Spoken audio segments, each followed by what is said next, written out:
Maalan godhaa waaqni jechaan ta'a inni ilaala na ilaaleera no gaafannaa waje ilaaleera na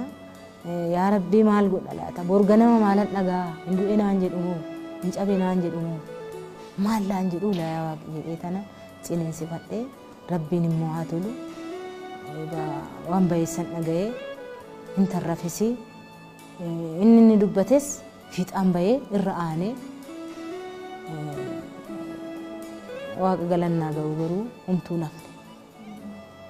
nafne milkiishiin dhalattee inni jedhas ji'ayyuun guunne miti kan irraa nam'an jira